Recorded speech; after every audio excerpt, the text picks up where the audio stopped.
Welcome to Plowman's Backyard. My name is Kendra and today I'm just giving you an update. If you haven't caught my other video on what it's really like to raise chickens, I want you to check that out because this is a follow-up to that video. So in that video we talked a little bit about the hardships of having chickens and trying to raise your own chickens. I really wanted to get into hatching out chicks by Broody Hen because we've been doing it by the incubator for a few years now, and I wanted to kind of go more natural so that I don't really have to take part in a lot of it and they can naturally just do it outside. And so I'm just going to talk a little bit about that. So to start out, we started out in the spring trying to hatch out baby chicks from Broody Hens, and we had about 3 attempts and all chicks died at different stages, believe it or not, and it was very discouraging.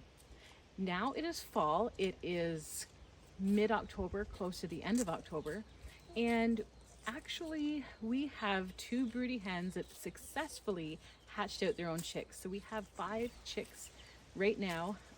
They are well and alive. Now they all did not make it. We have our barnyard mix. The mother is actually a blue laced red Wyandotte chicken. She's about 2 years old and she hatched out 3 baby chicks. In total, I would say she probably lost about 5, plus some eggs weren't necessarily fertile, but 5 did die, but 3 successfully are still living and are doing well.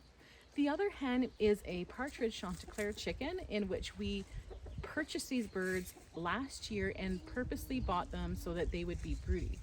So the mother of last year, in my previous video that I was talking about, she actually was sitting on about 12 eggs, and every time one would hatch out, she would have pretty much abandon it or push it aside and they would die. She wouldn't be motherly like you think she would be. I thought about getting rid of her. We haven't gotten rid of her, and actually she is the hen that hatched out 2 partridge Chanticleer chicks herself just about a week and a half ago. So interestingly enough, her first attempt was unsuccessful, but the second attempt was pretty good. She actually only lost 1 baby chick this time, and 2 are living and doing well. It's really interesting, and I just love watching them. So this is a brand new thing for us, and I'm super excited because I really don't need to take part in anything other than making sure that they have their water and their food topped up. What I've noticed with the partridge Chanticleer Broody Hen is that she's kind of assigned like an auntie.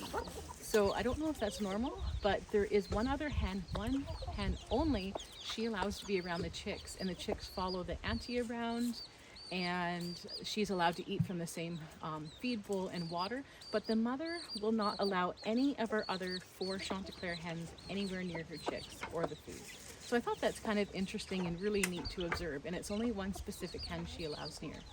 Now the other barnyard mix, the barnyard mix I'm referring to is the chicks, but she is a pure blue laced red Wyandotte hen. She will not let any other mother hen near her chicks or the feed, but she's not aggressive with them, but she is doing it on her own. So it's interesting to see the 2 mothers and how they raise their chicks. So I don't know if what your experience is with broody hens and chicks. If you have any advice, tips, or your experiences, I'd love to hear them in the comments below.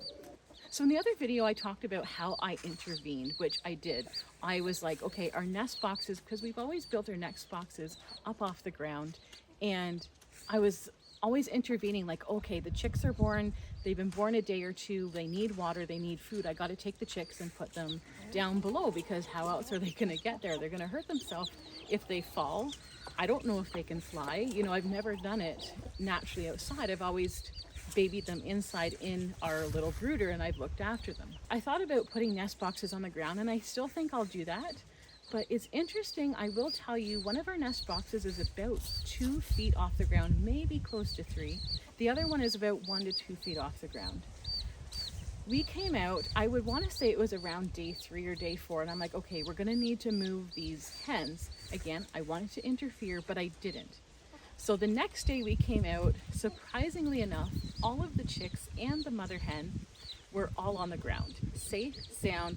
I don't know if she pushed them out. I don't know if they just followed mom instinctively. I don't know if they flew out or just dropped out. But they were not hurt, they were not injured, and they have stayed with the mother the whole time. The other thing is I've noticed a lot of people separate the mother and the chicks from the rest of their flock.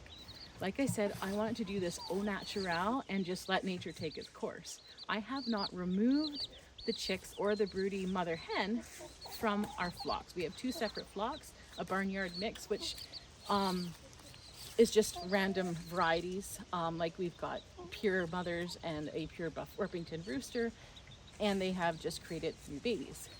We have a pure line of partridge Chanticleer chickens in this run that I'm standing in now. And so I wanted to see how the other flock would interact, because one of the things when you're raising chicks in the incubator and in a brooder and then you bring them out, you have to bring them out and gradually get them used to your flock.